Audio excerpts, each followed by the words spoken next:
Hey guys, somebody's gone here. Today we're going to be talking about the rotations and the plays made by Reverse2k, Outcast Mero, and Pure Deyy.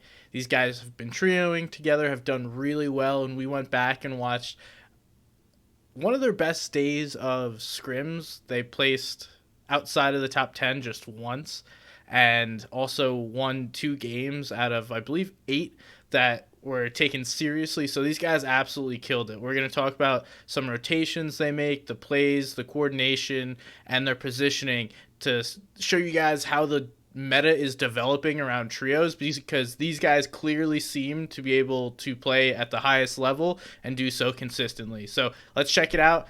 And if you enjoy the video, please like and subscribe to my channel. It is greatly appreciated. But let's dive right into it. Yeah. So the first play we're going to watch is them using a coordinated shockwave and bouncer play. So we know that there's shockwave, bouncers, and crash pads as movement for this meta, but you can use the bouncers to enhance both shockwaves and crash pads. These guys clearly seem to know how to do that as a trio. We see this rotation here. And then I'm not just going to be pointing out the crash or the bouncer shockwave play, but also how they're using that to get center of this zone and then not being complacent. They're not just going to box up right when they get where they want to be. They're going to go up higher, which is going to give them additional vision and really going to help them get storm surge tags, because if we can see what Reverse is looking at now, he has great vision over at least half of the zone, and this is what they're going to need to have in order to get these storm surge tags to help them not get damage taken later on. And that's really how the highest level of this trio meta is played during mid game. You really have to be thinking about, how am I getting my storm surge damage done? And we see these guys doing that by the combo of shockwaves and then also their positioning to give them that vision and find people rotating to get tags on. This is going to be another example of these guys using the bouncer to enhance the shockwaves. So in these mid-game zones and rotations, you can wind up spending a lot of mats, but these guys are using the shockwave bouncer plays to push themselves 100 plus meters and rotate into zone, get themselves in better positioning, and spend minimal mats besides boxing up. So that's really key to this meta, is to save your materials for tunneling in late game and using your rotations in mid game to avoid spending tons of mats or taking damage, so that way you have to spend heals as well. Very well done by these guys on a consistent basis throughout these trio games. Alright, and I'll show you one more for good luck. You know, threes a company.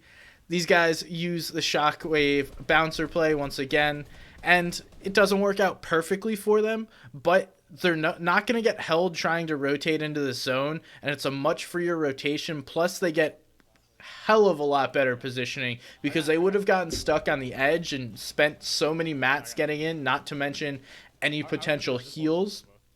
Learn how to do this. Learn how to enhance your movement by using bouncers. Another thing that impressed me while watching this trio is their coordination when things go wrong. So we see they're below damage, and someone makes a call to drop on the team below them. They're going to crash pad in and go to make a play. So Deyy gets right in there, as well as Mero. They're jumping right in, trying to make this play. And because none of them hesitate, they all jump in the box and clean up this fight quickly. That's going to get them the damage they need and absolutely give them enough mats, heals, whatever they need to move forward.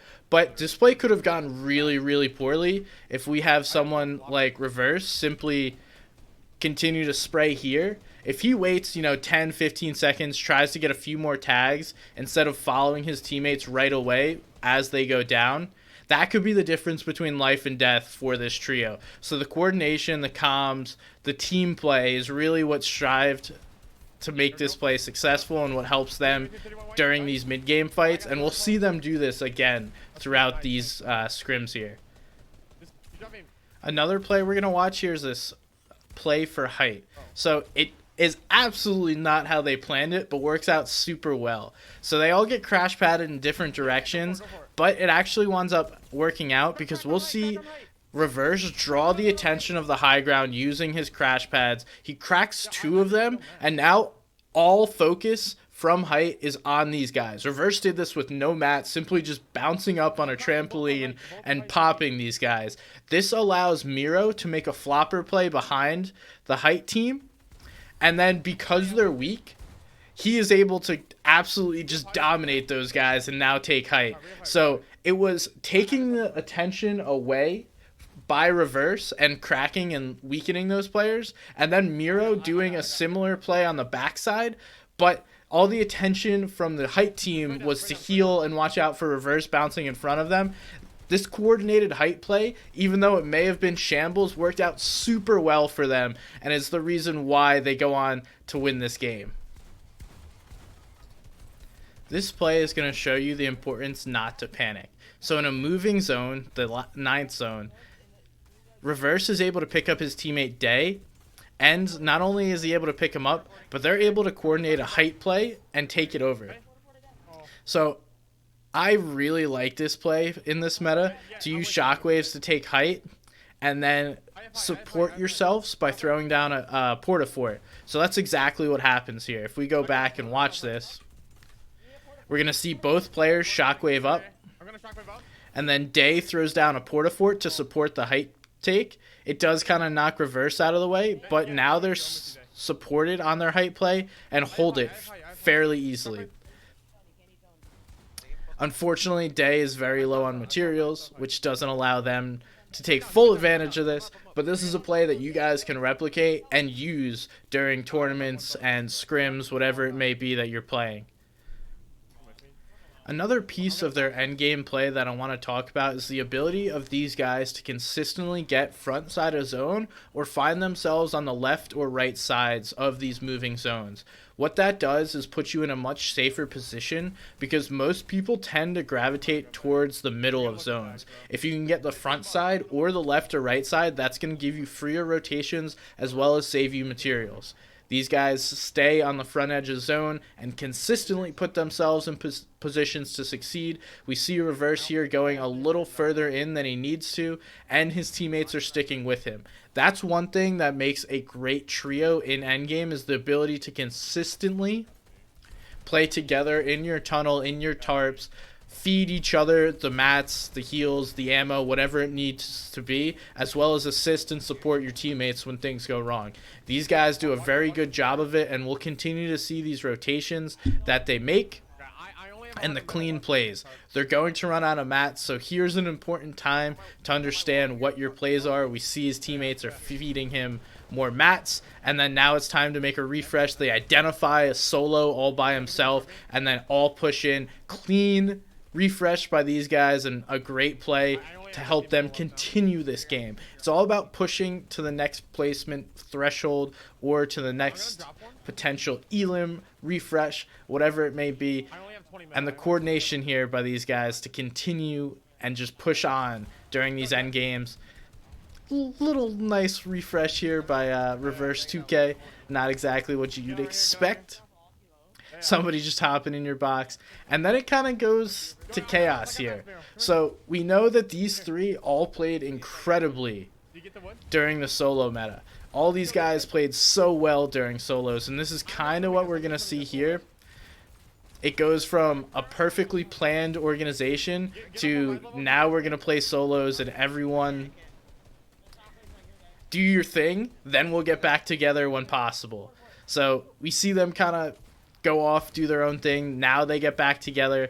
It's something you need to be able to do in trios, because you don't know when you're going to get cut off from your teammate with shockwaves, crash pads. There's a lot of different ways that you could get separated, but we see these guys consistently getting back together, and that's going to be another key to their success here.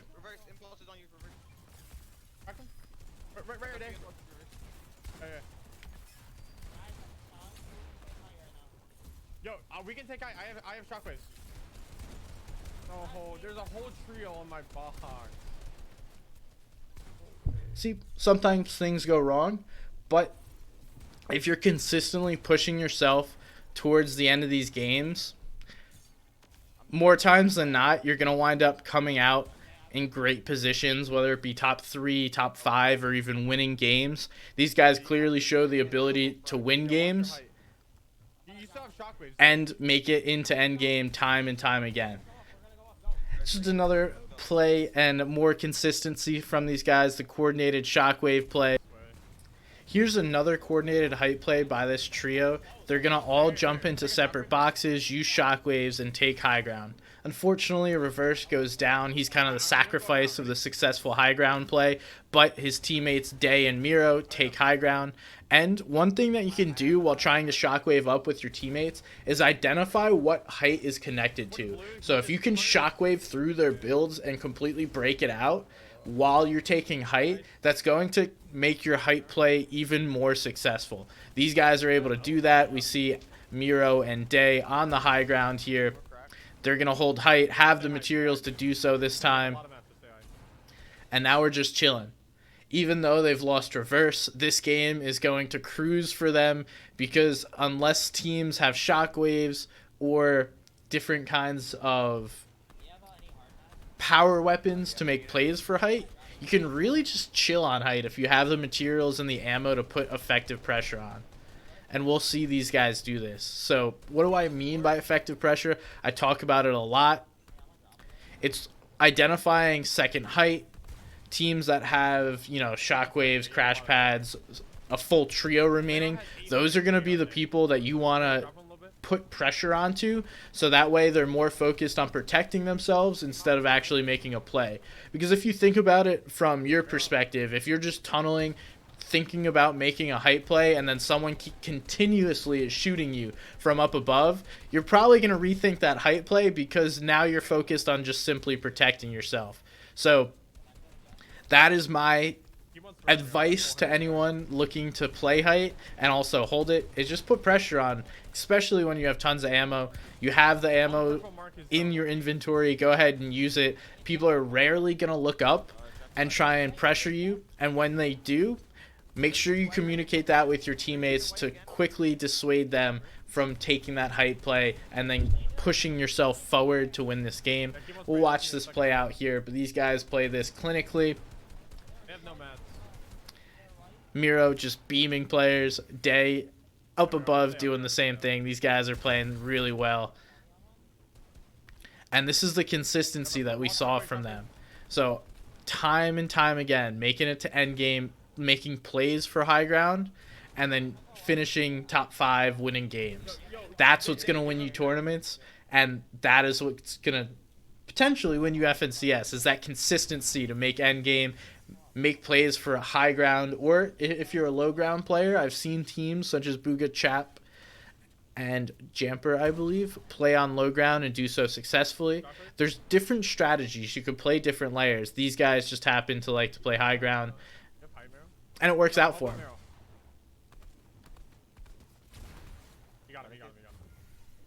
So as I let this continuously play out, I'm going to give myself a little shout out.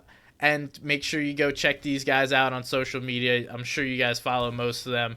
But it's Reverse2k, it's Deyy from Pure, and it's Outcast Mero. I'll link their Twitters down below. Go check them out if you haven't already. These guys are absolutely killing it. I know at least Reverse streams scrims days occasionally, and don't know about Mero. But nonetheless, great perspective into this meta, how to be successful in it. So go ahead, take what you learned in here today, bring it back to your trio and tell them, hey, somebody's gone show me some great stuff from these pro players and how they're dominating the meta. You guys want to take that on yourself. If you guys enjoyed the video, if you learned something, make sure to subscribe to me on YouTube. Go ahead, give me a thumbs up. Throw that like on there as well. And thank you to these guys for allowing me to use their gameplay to help teach you guys. So have a great day, guys, and I'll see you next time.